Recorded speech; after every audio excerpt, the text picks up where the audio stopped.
Hi, everybody. Good evening. Welcome to Evoke Therapy Program's broadcast. Tonight's broadcast is based on a New York Times article called "Do You Really See Your Child?" that came out just this past Sunday or a Sunday ago. It's based on it's written by Dr. Daniel Siegel and Dr. Tina Payne Bryson, who it sounds like they have a book coming out on this same topic.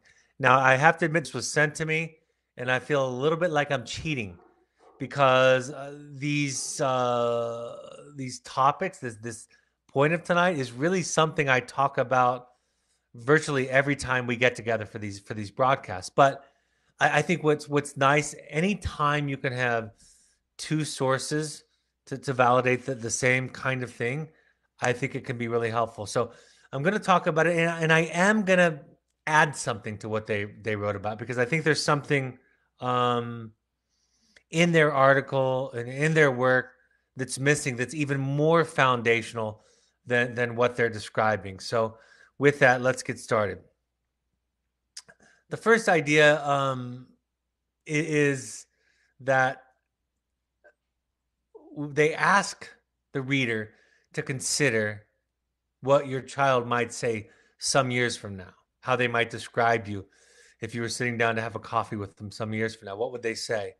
Would they say something like the authors say, "My mom, she wasn't perfect, but I always knew she loved me just as I was"? Or, "My dad really got me, and he was always in my corner, even when I did something wrong"? Do we even see these things as something to aspire to? I'll tell you, when I work with adult clients, and I'm not talking about clients in the context of wilderness therapy, but when I work with adult clients who really get into their work, I cannot tell you how common, how overwhelmingly consistent it is that people tell me that they weren't seen, or they were told how they should be or should feel or should think as children.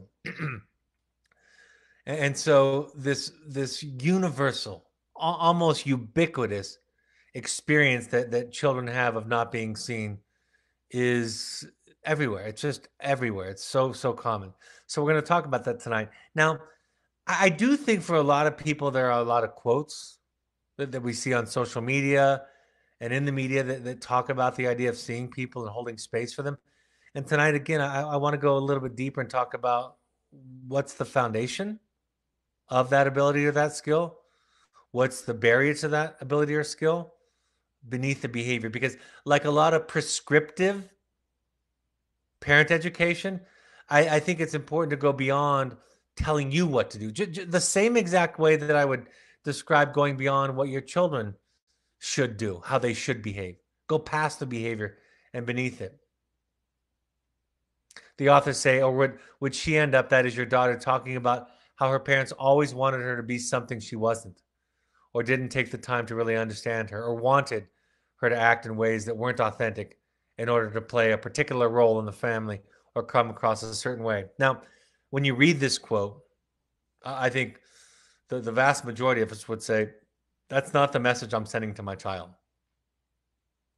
But I think we might be surprised. I think there are times, like I talked about at the outset. This is my most common thematic message to you all, is seeing your children and about how it builds resilience and esteem. How it really is the soil in which you grow a healthy self. It's attachment. That's really what it is. It's the ability to see the child and to learn to develop a capacity to support them on their journey. So I think a lot of us would probably agree with that. But I think what we don't know is it's the subtle, unconscious anxieties that leak, sometimes more than leak. Sometimes we express them overtly. Our frustration, our disappointment, our impatience, our fear, all of those emotions that get into us as we respond to our child, and then we reflect them back to the child. All of those are internalized by the child as something's wrong with them. The idea in attachment is that you take in the child, you metabolize the child, or the experience of the child, and then you reflect back a sense of okayness to the child. fundamental, of course, to this is you don't compromise your boundaries. You get more and more clear, authentic, direct, and decisive about your boundaries, but you reflect back a sense that they're okay. They don't have to carry your nonverbal, your unexpressed stress, anxiety. I talk about it this way: that when you feel anxious, upset, frustrated, disappointed, fearful, you in a sense have lost contact with the other. You've lost at least an ability to be a resource in the way that we're describing. I talked about the idea that my experience with adult clients overwhelmingly is this experience of not being seen or heard. Um, I had a friend recently that responded to a post that I shared about children's anxiety, pain, distress, and how it was somebody else's quote, but how that child, the child that is the difficult child, is really the child that's upset. That was never really meant to take care of the person in the first place, right? And my friend responded to it with a kind of a pushback about mother blaming. And as I thought about this, and she invited me to have a discussion with her over coffee, and kind of debate it, is it's not that I'm blaming the mother. I'm merely pointing out that the child interprets parental angst as a sense of internal badness, right? And sure, children come with every single child comes with predispositions, medically, physically, genetically. Every child comes with different learning styles. Every child comes with a different temperament. So, of course, those present objective difficulties in bonding and attachment. Of course, they do. But it is the parents' obligation to go and feed themselves, to gather resources to be able to be there for the child the best that they can. I'll talk about tonight what the authors talk about in terms of the fact that we can't do it perfectly. We can't do it 100% of the time. Put it another way, the authors say, do our kids feel seen by us? Do they feel truly seen for who they are, not who we'd like them to be, and not filtered through our own fears and desires? I've shared the story many times about Bob Dylan. I grew up loving and admiring Bob Dylan, still to this day I do, and about how when his son had a #1 hit album, he was asked by a reporter how he felt about that, and he said it's irrelevant. I was telling that story to a friend recently, or to a client, or the parent of a student, and as I was telling the story, I remarked, I pointed out how lofty that kind of parenting is. To have so little judgment, in this case, a positive judgment, so little judgment in response to a child's successes or failures. And I mentioned to the person that I was talking with that Bob Dylan, a couple of years ago, some of you might know, was awarded the Nobel Prize. That's interesting, but what's utterly fascinating about that is he didn't pick it up. He was unavailable to receive the award. And I was just saying to this person, that's a different kind of quality, right? A different kind of person. I think most of us, if we won a Nobel Prize, would probably show up. But to Bob, it didn't matter. It was irrelevant. So in a way, Bob was teaching us by those two incidences that are really 25 years apart, the two stories that I'm telling you, one toward his son and having no judgment, and one placing no value on an award given by a committee. He had healed. He had come to a sense of himself, so much so that he could reflect back to his child a sense of adequacy or okayness, a sense that the child was okay and good enough. They talk about, now this is one of my soapboxes. They call it hyper parenting, synonymous with helicopter parenting, and they talk about this idea that not only is it prevalent in our society, especially among the affluent, but it's something to aspire to, right? Providing children. They mentioned something about Mandarin lessons in preschool, right? Horse riding lessons in the afternoons, all kinds of extracurricular, having a incredibly enriched childhood. Again, this is where I make a distinction that the authors don't, at least in this article. It's not about whether or not you do those things. It's really not. It's about where they come from. See, just like we talk about with your children, it's not about the behavior, but it's about what's underneath it, what's at the root that's important to focus on. It's the same with parents. But what this hyper parenting, this helicopter parenting often signals is really parental anxiety, a lack of a sense of self. And so we work it out through our children. Their successes become our successes. They become a reflection of us. They, in essence, become a measure. Their success becomes a measure of our worth. Excuse me, our guilt, our fear, our anxiety are present, and we do all these things to try to cover it up or compensate for it. That really is the issue. Helicopter parenting as a behavior is not the problem. It's not deep enough. The description, at least the title, is not. It's a behavioral description. It's really what's underneath. And if it comes from a place of the parents' needs, really, that's what it is. It's the difference between attending to your needs or seeing the child and what their needs are and learning to respond to them. That's why I say all the time that overindulging children doesn't create narcissism. Permissive parenting doesn't create narcissism, at least not behaviorally speaking. What creates narcissism is a lack of being seen or being valued for the wrong things, for your accomplishments or successes or talents. They talk about this idea that it's a problem with the affluent. I borrowed from Madeline Levine's book that talks about how wealth and is really about opportunity, not necessarily about money. So, do we have enough money, enough resources to give our children lots of opportunities? She talks about that in The Price of Privilege. I thought this was an interesting comment in the article a couple of Sundays ago. They said not only is hyper parenting or helicopter parenting or snowplow parenting, over functioning parenting, not only is it exhausting for the parents because of the pressure that they feel, it may not be best for the child.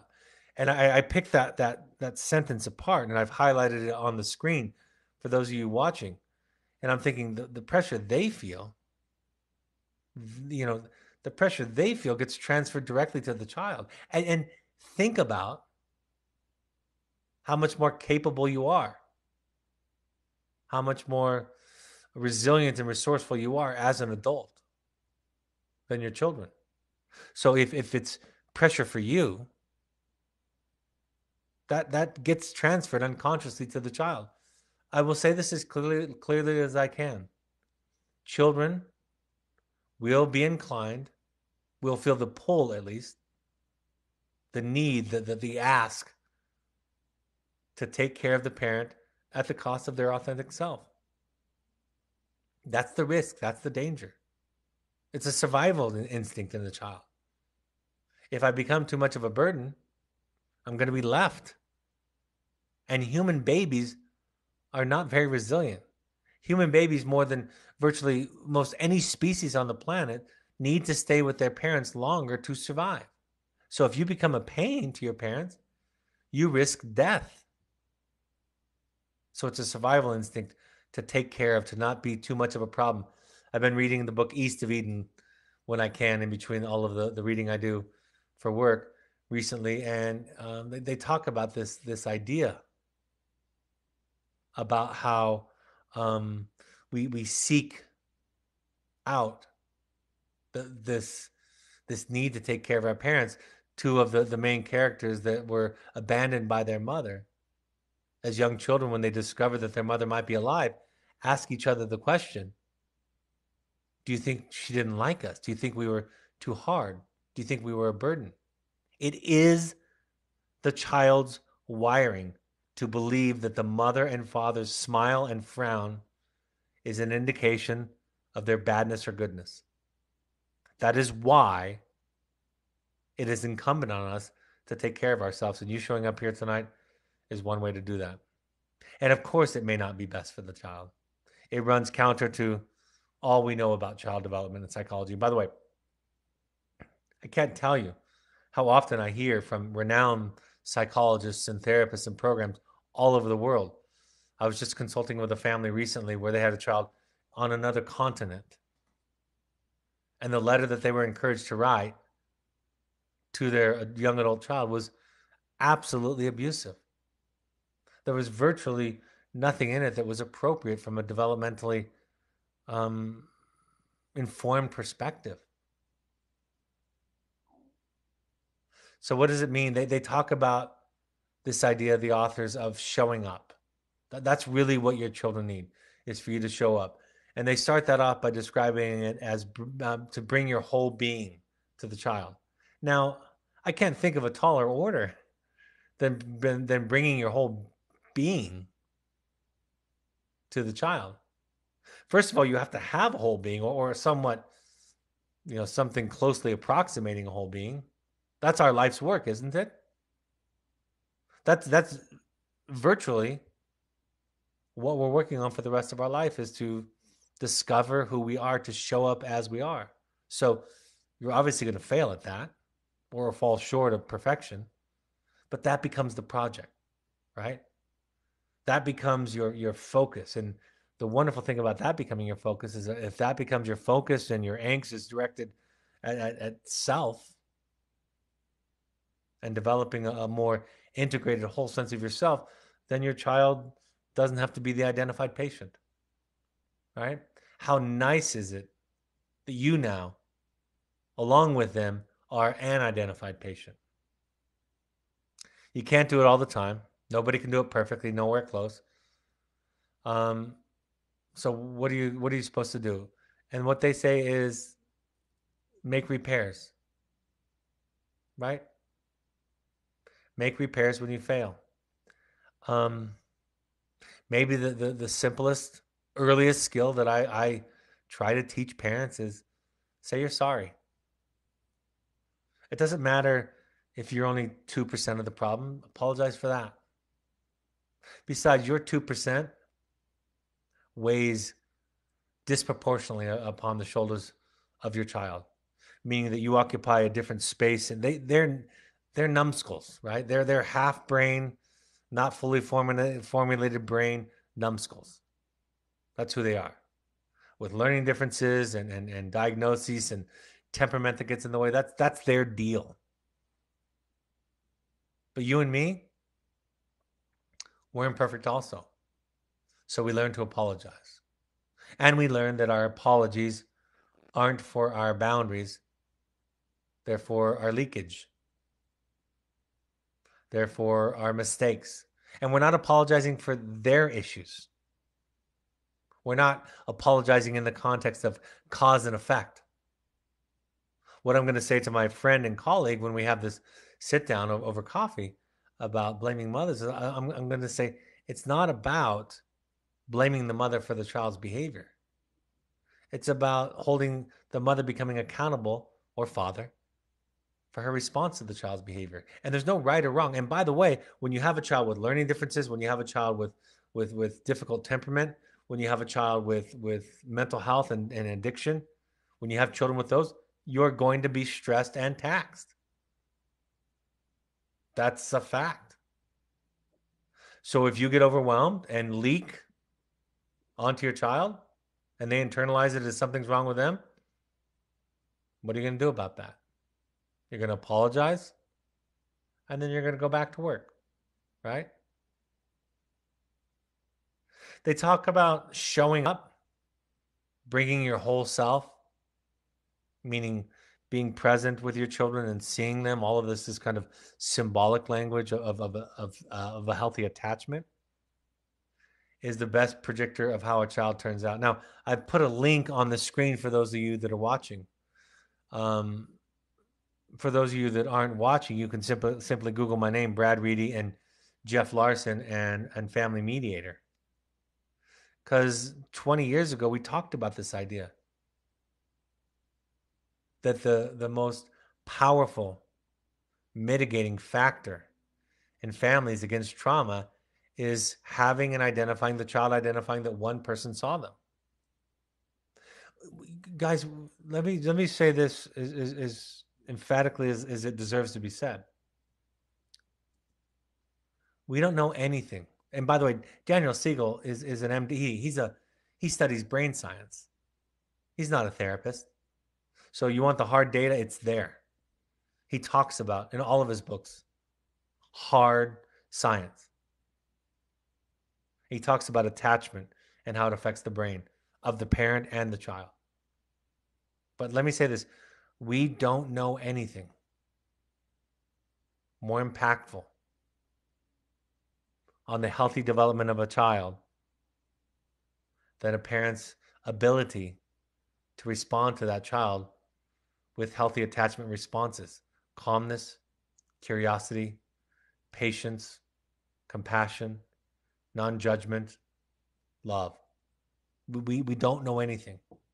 And the number one predictor of a parent's ability to do that is the amount of work that they do, not the quality of their upbringing or their childhood. Having a quote unquote good childhood isn't an excuse not to do your work.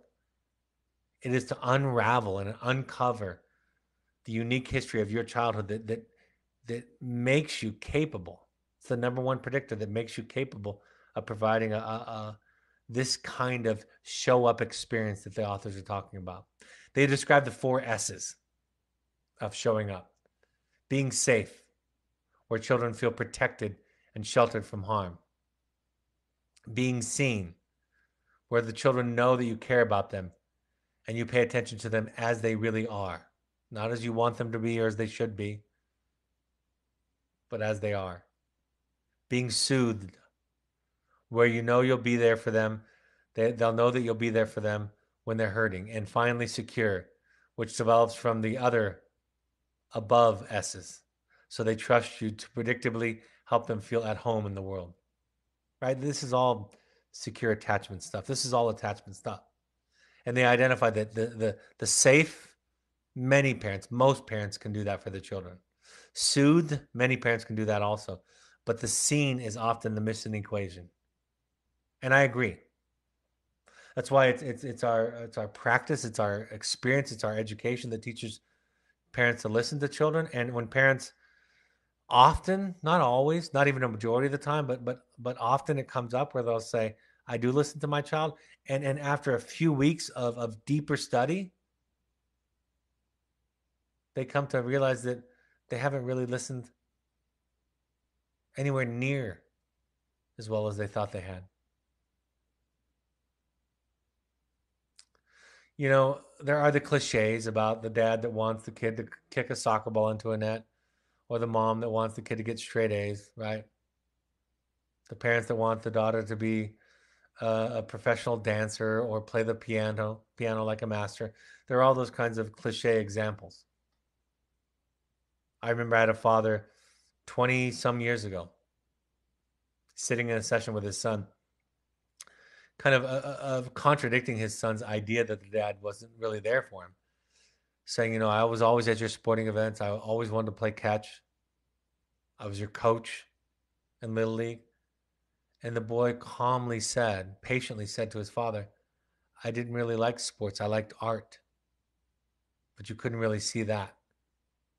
So there are those kind of outward cliche examples of not seeing your children, but there are things that are much more subtle. I was telling this to somebody this morning. I've learned how to show up for other people because I've done some healing with where I was not seen, right? Because I've learned what it means to be seen and not be seen in my own life. I now know what it is to be a friend and a father and a spouse more than I would have ever known had I not unraveled that. And had I not, even going farther, had I not struggled with anxiety at times, depression at times, right? So part of this quality that the authors and I are suggesting is something worthy of our aspiration, part of this quality often comes when we realize what we need. And when we're hurting, what do we need somebody to say? The problem is that a lot of us think that because this is the way that our parents do it, that a good, quick, swift kick in the butt will be helpful. So we believing that we know no other way. And I don't know that we can ever discover the other way until we experience it. It wasn't until years into my therapy I figured out what was happening, what was different. What does it mean to see somebody? It means to manage your own and contain your own distress and to sort that out somewhere else. And to be them for all the ways that you possibly can within your comfort, to be there to support them. And your comfort zone, your ability to support will increase and increase over time. It's not to control them. It's not to sculpt them. They're not our masterpieces to create, right? They are ours to have the honor of witnessing them unfold. Watching my 4 children, incredibly different talents and struggles and weaknesses and gifts. And there's no way, not even close, that the same style of parenting will work for each one of them if I were looking at kind of the superficial style. But if my attention is deeper, and that is bringing my whole self to them, learning to see them, meet them where they're at, and support them where they need to go, that style works with everybody because it's, by definition, tailor-made. This is where it always gets interesting to me. Was not in the article. It may be in the book that's coming out, but it was not in the article. What are the barriers? Why don't we provide a healthy attachment experience for our children? Our feelings, our fears and anxiety, right? Like from the Star Wars saga, that is what leads to the dark side, is our fear.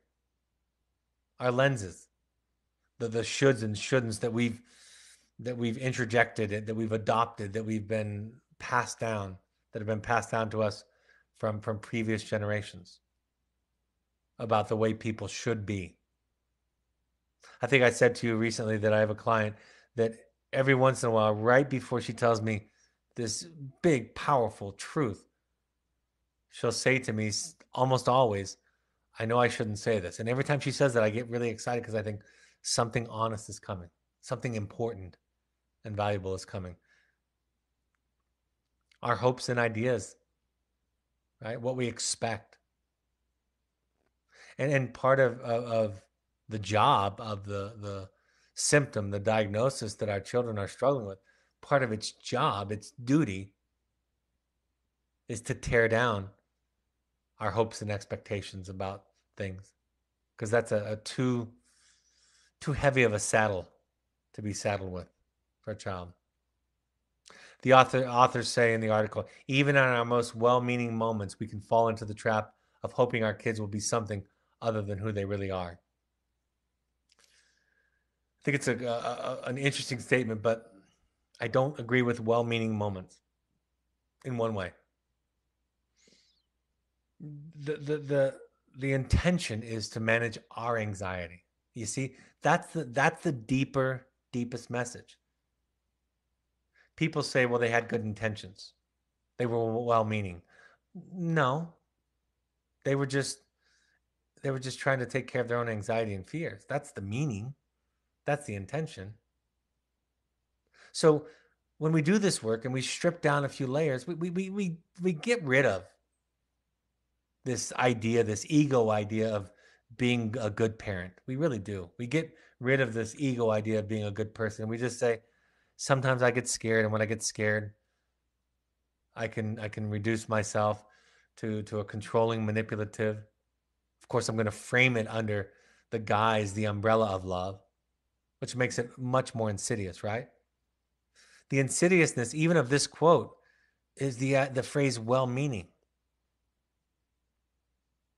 We abuse our children inadvertently, all of us, me first. We mistreat our children, me first. We mistreat our children, and what's makes it insidious is we call it love or good intent, and it's not. Neither is it bad intent, by the way. I haven't said that either. It's just fear. That's what I love about therapy and psychology is we tear it away from this kind of moral judgmental matrix,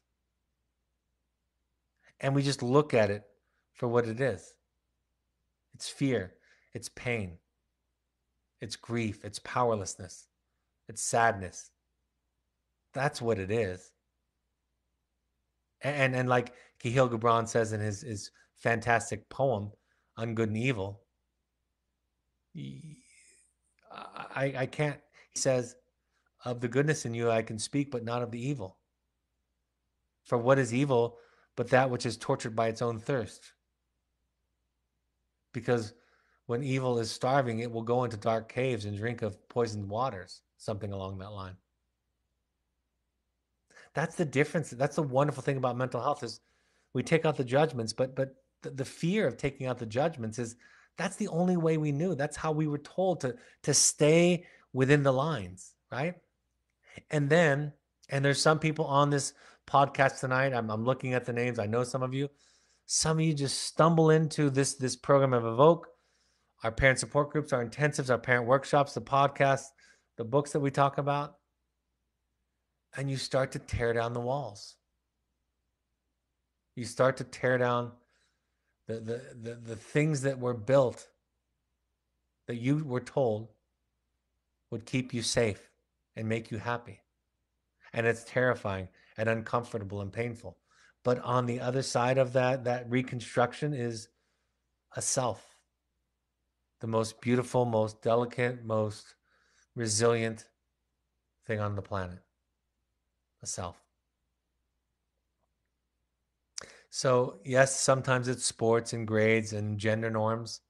Those are our hopes and expectations, but more commonly it's feelings, thoughts, and ideas. The great um, enigmatic painter, artist, he talks about this idea. Banksy talks about this idea that parents will let their children do anything except for be themselves sometimes. I'm not blaming. I'm not coming down on you. It's just what we do. It's okay. I raised my hand first, and I study this stuff every day, all day. I woke up an hour before I was supposed to this morning because I wanted to add a quote to my book. That's how much I think about it. That's how I do this. And I still bumble and stumble around. I still make mistakes in all the areas that I teach you about all the time. The authors say seeing our kids also means being willing to look beyond our initial assumptions and interpretations. Rather than immediately correcting manners, you should first observe where she is right now and work to understand the feelings behind the behavior. It's remaining curious. That's actually so much like the chapter epigraph of my first book on behavioral change. Before we change a behavior, and here they say before we look at manners and start to make interpretations, before we try to change the behavior, we would be wise to spend some time listening to what the behavior is trying to tell us. Asking ourselves the question, I wonder why he did that. So the foundation of seeing is self. Helicopter parenting, anxious parenting, over-involved parenting, Snowplow parenting is not too much love. It's not enough self. To do that, you've got to unravel your history. You've got to look back. You've got to challenge the things that you were taught. Tear them apart and look at them and see if they belong. You've got to be willing to do some battle with guilt and shame. Your guilt and shame for your failures, for recognizing that you dent your children, for example. We all do. You've got to find a container, a therapist, a place where you can vent, where you can refuel. Eventually, you've got to you do that so you can contain yourself. That's really what containing is I'm going to contain my reaction. It's not about repression. It's about right now I can be there for you. My wife will share with me some upset thoughts and she'll say, "What are you thinking?" And my answer is, "Not now. I just want to listen. I just want to understand. We'll sort out what's going on with me later." Of course, sometimes I'm stupid enough to blurt out what I'm thinking, and I think you all know how that goes. To understand the difference between give and take, I talk about this in my new book. To understand when you're giving and when you're taking. And I think in relationships, we're pretty confused about that. We think when we're sharing or giving, more often you're taking, you're asking to be contained. And containing takes capacity. When I do my job as a therapist with your children, with you, with the clients that I have, at the meetings that I attend, it takes physical energy. It takes caloric energy to hold space for you, right? I have to sit with your pain, not solve it, not fix it. And sitting with pain and distress and hopelessness and powerlessness and fear and worry and angst, that's not easy to do. So it's the listener who's doing the giving and the sharer who's doing the taking. When we ask our partner or our child to share, that might not be what they need. We might be expressing our need. Those are just a couple of examples of getting clear about give and take and intimacy. And then we have to have a full belly. We have to have a full emotional belly because you cannot draw water from an empty well. So you have to have resources. And you wouldn't be here if your children weren't struggling. Those of you that are attending this live, those of you that are listening can probably relate also. You have to fill yourself up, which means you have to do battle with guilt because you have to take self-care and neglect other people. There was a great quote that I read today in East of Eden. I wrote it down. The servant to one of the main characters said to him as he was asking to take his leave and to go live his own life, he said, "Try not to need me. That's the worst temptation for a lonely man. Try not to need me. That's the worst temptation to a lonely man." So we learn to take care of ourselves so that when we show up to our children, it's not our needs that are being attended to, being expressed. What are the take-homes? You have to understand attachment. What is it? What does it look like? We have a podcast on attachment. Go to it. There's a chapter in my new book that talks about attachment responses. Buy it, read it. You have to understand and unravel your own attachment history. It's virtually impossible, or you're going to be at a significant disadvantage if you don't do that. And remember that in parenting education, what you do with your children is a signal of your unfinished work or your finished work, for that matter. But it's not what you do to your children. It's not the decision that you make. Those are just signals that signal some evidence of what might be going on underneath, like fear, anxiety, pain, loneliness, poor self-worth, or strength, love, capacity, wholeness. Manage your feelings because they're yours. You manage your feelings, and also manage your boundaries. They're also yours. And just remembering that it takes great capacity and great strength. So Pass in your live questions. I'm going to go over some of the upcoming information. I have my new book cover draft to share with you if you haven't seen it yet. I will be in New York City on Monday, January 27th at 7 p.m. And I'll be in Southern California, um, in North Hollywood on Sunday, April 5th at 4 to 7 p.m.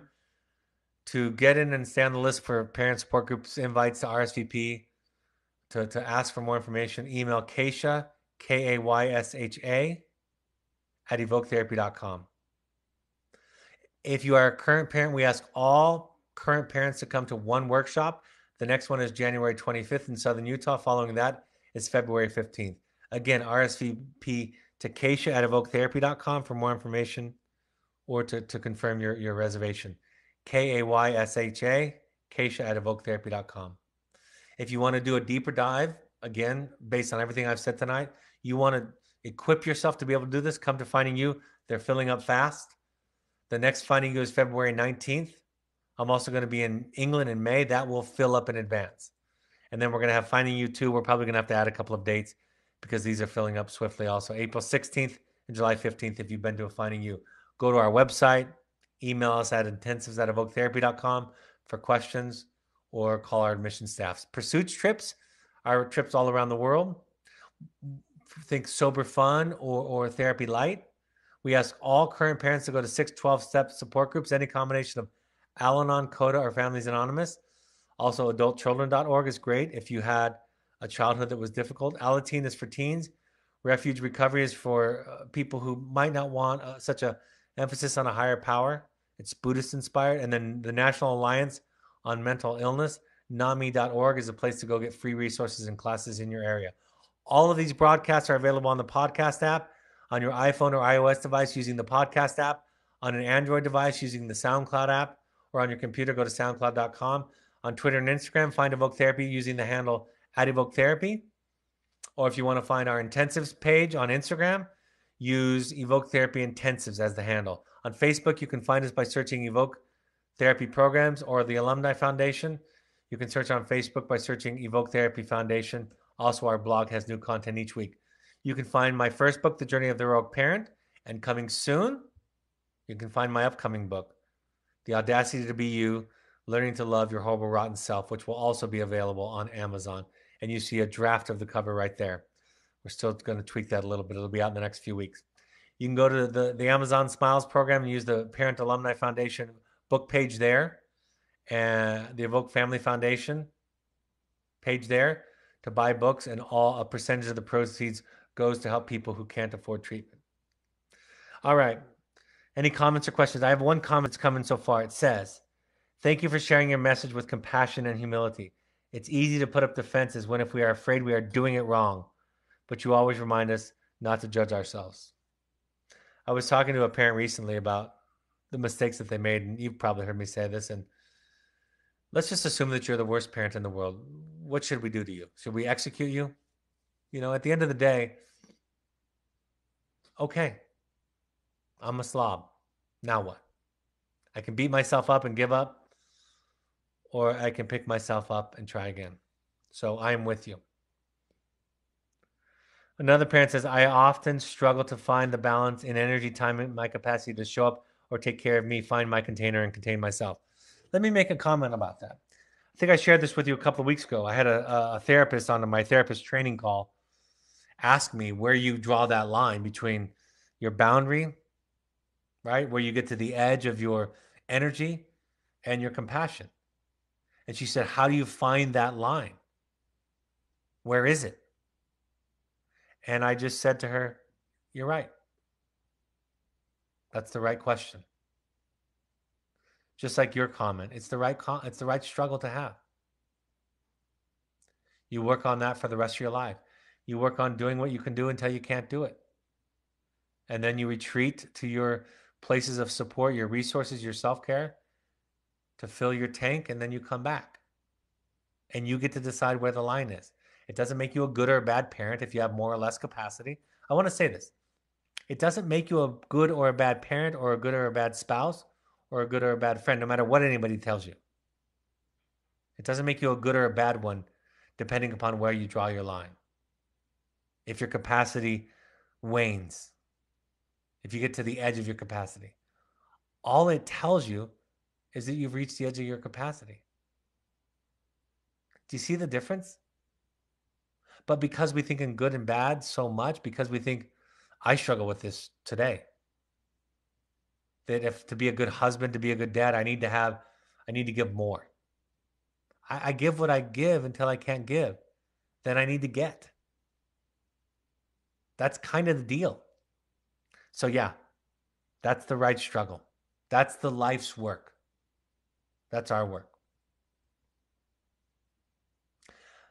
All right, folks, I don't have a topic. That looks like all the questions and comments. I don't have a topic for next week, but the next broadcast will be Tuesday evening, January 21st, excuse me, at 7 p.m. Mountain Time. So I look forward to that. As I say always, you've tolerated this broadcast. Thank you for joining me. Thank you for on behalf of your children. I am with you. You are not alone. You are not the only one going through this. You are just one of the few who are willing to admit that you're going through it. So thank you for the courage and the heroic effort that it takes to look inward, to look at yourself. Thanks for joining this evening, either live or on the podcast app. Have a great day, great evening. Take care. Bye-bye.